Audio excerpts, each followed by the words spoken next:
Jour 3 de l'Africa Eco Race, rallye raid reliant Tanger à Dakar. Je participe à moto en Formule Raid. Aujourd'hui, les kilomètres défilent sur les pistes et tout se passe bien. Le off-road au Maroc est un terrain que je connais bien, peut-être trop bien, peut-être que je me méfie pas assez, et la première chute arrive. Suivi de près par la seconde.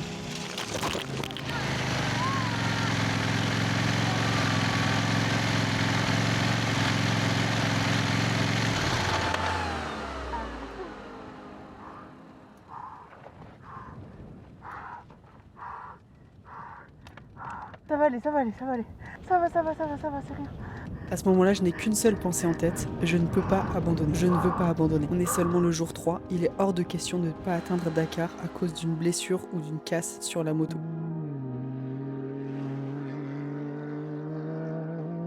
Un rapide check me permet de confirmer que rien n'est cassé. J'ai l'épaule en vrac, des douleurs et je ne réussis pas à relever ma moto toute seule, mais je suis rassurée, c'est pas une douleur qui m'empêchera d'atteindre Dakar. Et heureusement, même dans des conditions de rallye raid, on peut compter sur les autres motards. What is wrong? What? What's wrong? It's okay, I just need help to... Can you help me just to... Sure. Yeah, hold on. Hello. Come on. One, two. Whoa, we have a big one, eh? Yeah, it was... Yeah.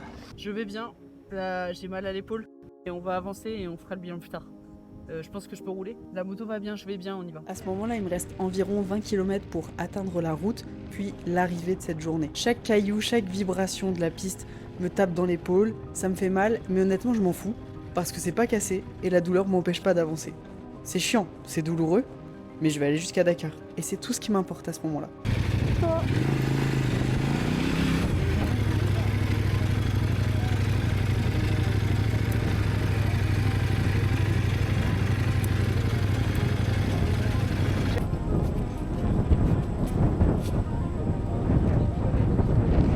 Je viens d'arriver au bivouac, je vais bien.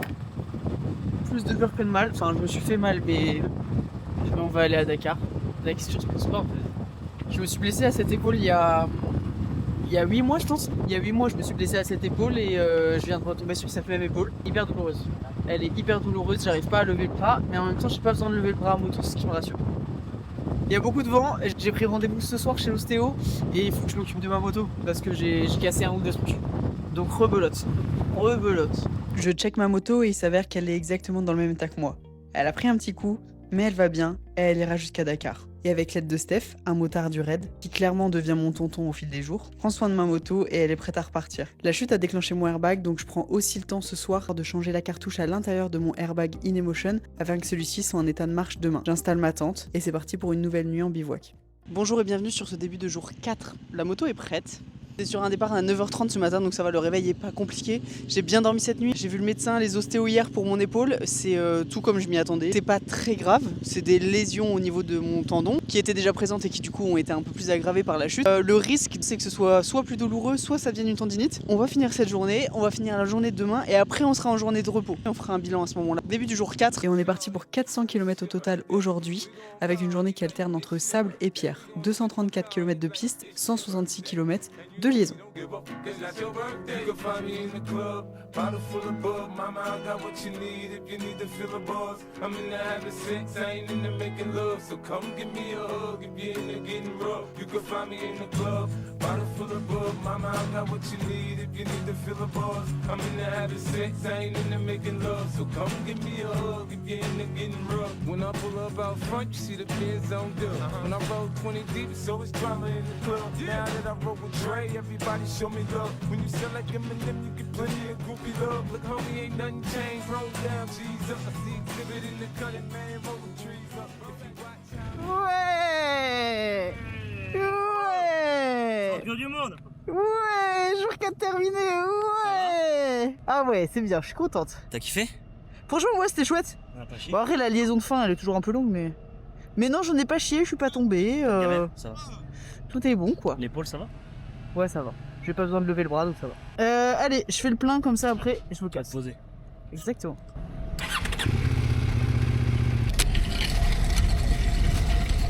Et on enchaîne directement sur le jour 5. Et là, messieurs, dames, c'est une ligne droite. Je ne sais pas comment mieux vous vendre cette journée. Le désert à gauche, le désert à droite, la ligne droite devant. Et voilà. 850 km. Je te jure que le seul moment qui te rend heureux dans cette journée, c'est quand t'arrives. Jour 5 terminé. C'était long. On est vendredi soir, demain c'est jour de repos à Darla et on rentre en Mauritanie dimanche matin. Demain c'est repos, mécanique, travail un peu, montage vidéo, etc. D'ailleurs allez vous abonner sur Instagram, TikTok, je vous ai partagé d'autres trucs de l'aventure. Et ça va faire du bien, mais on n'est pas encore vraiment à mi-parcours parce que là on a fait 5 étapes et il en reste... Putain, il en reste 7. Ah, on n'est pas à mi-parcours du tout là. En attendant, laissez-moi vous réexpliquer le fonctionnement au bivouac, notamment quand on est en mal-moto. Mal-moto, ça signifie tout simplement qu'on n'a pas d'assistance. Parce qu'il y a des concurrents ici qui ont une assistance. Ça veut dire qu'ils arrivent et ils ont déjà toute une petite équipe autour d'eux qui est prête et qui s'occupe d'eux, de leur moto, de monter leur tente, etc. Ça veut aussi dire qu'ils n'ont pas besoin de faire de mécanique puisqu'ils ont des mécaniciens dans leur équipe. C'est la grosse différence avec la mal-moto. Nous, on a le service de ce camion qui transporte nos malles avec toutes nos affaires et après on se démerde. Voilà, le camion fait les liaisons avec nos affaires et après on se démerde. C'est pas plus difficile que ça.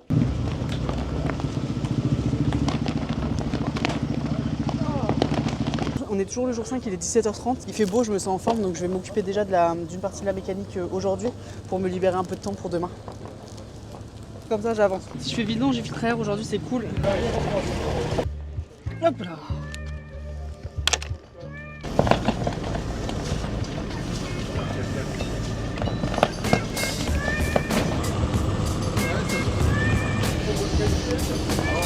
Alors.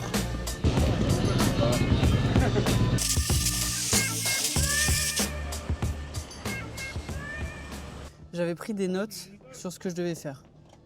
Filtre à air, c'est bon. J'ai nettoyé et graissé la chaîne. Le niveau d'huile, je l'ai fait. La vidange d'huile le jour de repos, c'est fait. Et les pneus, je vais pas les faire maintenant. Les jantes vont bien. J'ai vérifié les plaquettes, c'est bon. Les disques, c'est bon. Tout ben. Ça veut dire que je vais pas passer ma journée de repos demain à m'occuper que de la moto. Et ça fait plaisir. Il est 6h30 du matin et c'est le départ du jour 6. Hier, c'était la journée de repos à Darla. J'ai beaucoup bossé sur l'ordi, etc. Et là, c'est la dernière fois que vous voyez les drapeaux du Maroc.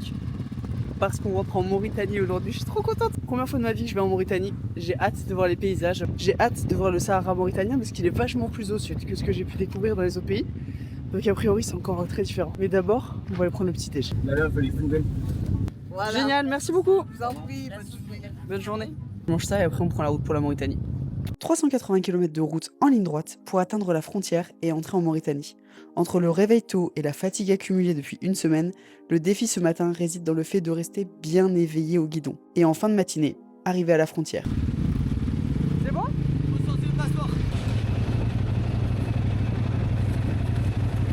Que je sois en voyage solo ou en rallye raid, traverser une frontière crée toujours le même effet sur moi. L'excitation, la patience, passer la douane, la police aux frontières, faire tamponner mon passeport, quitter le Maroc puis rebolote de l'autre côté pour entrer en Mauritanie. Mesurer la chance que j'ai de pouvoir découvrir à nouveau un pays à moto et profiter de ne pas être seul pour une fois. Pour aller gagner du temps en demandant conseil à ceux qui ont plus d'expérience et qui connaissent bien cette frontière. Lolo, c'est ma première fois à la frontière ici. Là, c'est une bonne option de prendre la carte ? Moi c'est ce que je fais. Ok. Voilà. Ok. Et c'est quoi le prix ? Là il me prend 12 gigas 1500. Ok, et 1500 gigas. on peut payer en euros ? Tu peux payer en euros, tu fais le change d'abord. Ouais. Là. Fais change d'abord, après carte. Ok. Carte de charge, yes. 1500, 2 gigas, une SIM. Ouais. Mais, 12 gigas. Tu payes pas tant Que ça marche fonctionne pas. Frontière passée, change effectué, j'ai de la monnaie locale, une carte SIM avec internet. Bienvenue en Mauritanie. On a passé la frontière de la Mauritanie il y a une 50aine de kilomètres à peu près. Et ça y est, on y est. On va attaquer le sable. Là, on se trouve au début de la spéciale, donc de la partie qu'on va faire en off-road aujourd'hui. C'est une partie qui fait 150 km. Et tous les motards, rallye et raid, on va passer ici. Du coup, ça fait beaucoup de motos. Genre tous ces gens. Le départ de la spéciale est là-bas. Il commence à faire vraiment très chaud et il y a vraiment beaucoup de sable. C'est la première fois de ma vie que je suis en Mauritanie. C'est la première fois que je vais tester le sable du Sahara en Mauritanie. Et a priori, c'est très différent de ce que je connais au Maroc ou en France quand je vais à Magesque. J'appréhende un peu. La vérité, j'appréhende un peu. 150 bornes, ça fait déjà un moment qu'on a le cul sur la moto, plus le temps qu'on a passé au passage à la frontière. La chaleur, le sable, les 150 bornes à faire. Très bon premier test sur comment ça se passe en Mauritanie. La moto est prête, elle attend. Je viens de faire le plein. On verra comment ça se passe. J'appréhende. Mon épaule ne m'empêche pas de rouler, mais continue à me faire souffrir. Et je sais qu'une nouvelle chute sur celle-ci pourrait remettre en question la suite de l'aventure. Le sable mauritanien me fait peur, mais la seule façon de ne pas tomber dans le sable, c'est de mettre gaz. Alors gaz. Et puis, quelque chose de magique se produit. Toutes les conditions sont réunies pour prendre du plaisir. Une piste magnifique, le désert à perte de vue, une moto géniale, le soleil qui se couche, la découverte de nouveaux paysages dans un nouveau pays, la liberté. Celle que je recherchais en passant mon permis moto. Celle que je voulais découvrir en participant à l'Africa Eco Race. Je l'ai vécue, j'y étais, et ça reste un de mes plus beaux souvenirs.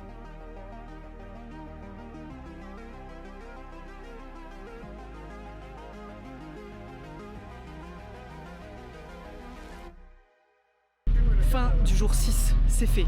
Je suis trop contente. Je me faisais tout un monde de oh là là, les 150 km de piste après la journée qu'on a eue, on a commencé tôt, on est parti à 7h du mat, j'arrive il est 19h etc. C'est une grosse journée, mais c'était trop bien. Je pense que là niveau mécanique il faut que je me concentre sur le filtre air parce qu'on a bouffé beaucoup de sable et le reste logiquement on est bon. Je vais faire ça avant que le soleil se couche là, rapido filtre air et après on installe la tente et après on va manger.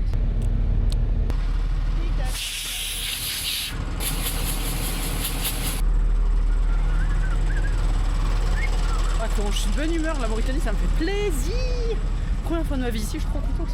Non, faut voir avec...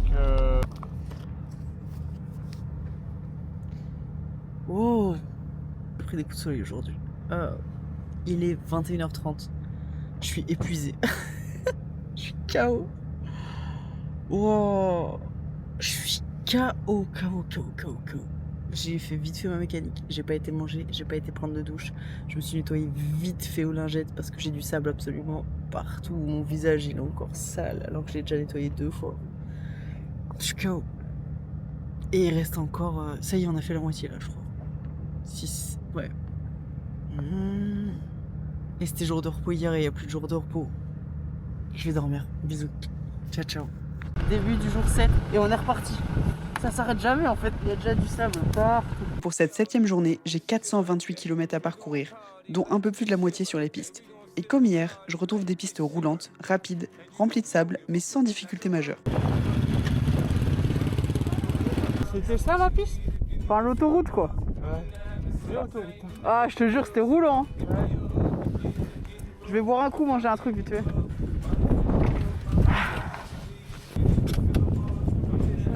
Normalement là on va attaquer la deuxième partie de off-road, sauf que l'essence était censé nous attendre ici et ils sont pas encore arrivés. Le camion d'essence n'est pas encore arrivé. Du coup là, juste je profite de l'ombre de cette voiture parce qu'il fait vraiment très chaud. Je vais faire une petite pause.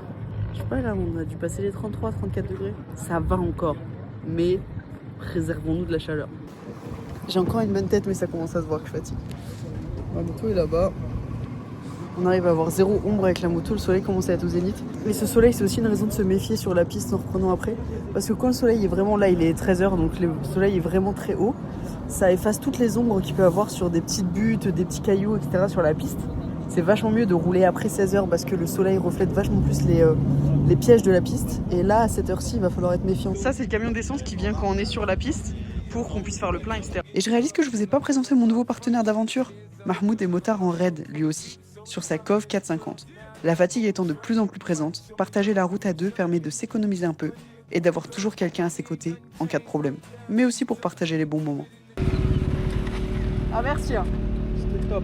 Putain, bonne journée ça. C'était là genre ne pas tomber, aller au bout, c'est fait, ciao. Allez.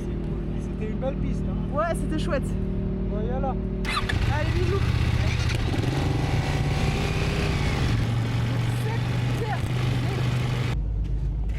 Comment ils vont à PC2? Toi, ta mission elle est difficile, ça se voit. Demande-moi comment ça s'est passé ma journée. Comment ça s'est passé ta journée? J'ai terminé ma journée. Je suis pas tombée une seule fois. Bravo. Merci beaucoup, merci beaucoup. Je suis fatiguée, ça y est, la fatigue rentre en jeu. Tu fais alors aujourd'hui bien? Franchement, ouais, journée bien. Ça fait plaisir de te voir.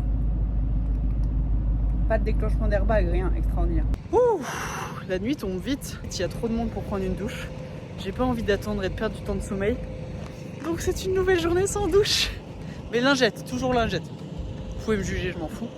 Je gagne du temps de sommeil. Ça va encore très bien, ça va encore étonnamment très bien. Mais je sens que chaque heure de sommeil est hyper importante.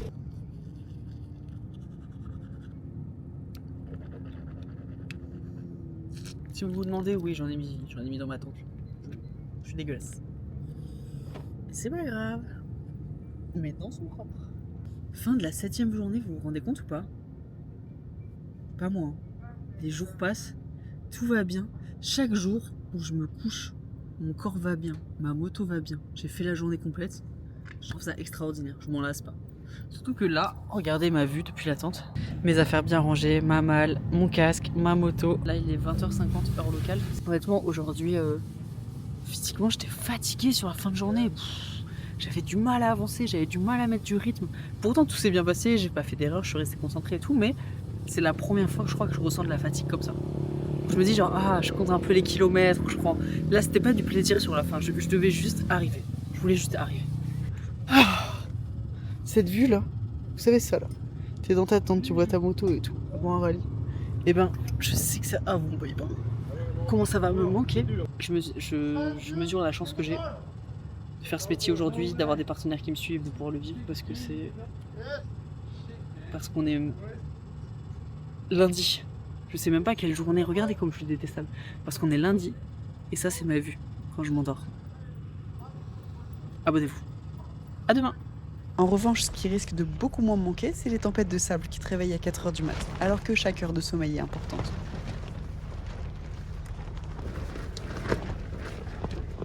C'est la fin de ce 2e épisode à propos de mon Africa Eco Race 2026 en Formule Red. N'hésite pas à t'abonner, commenter et partager cette vidéo. Et dans le 3e et dernier épisode, je te partagerai si, oui ou non, j'ai réussi à atteindre Dakar. Abonne-toi!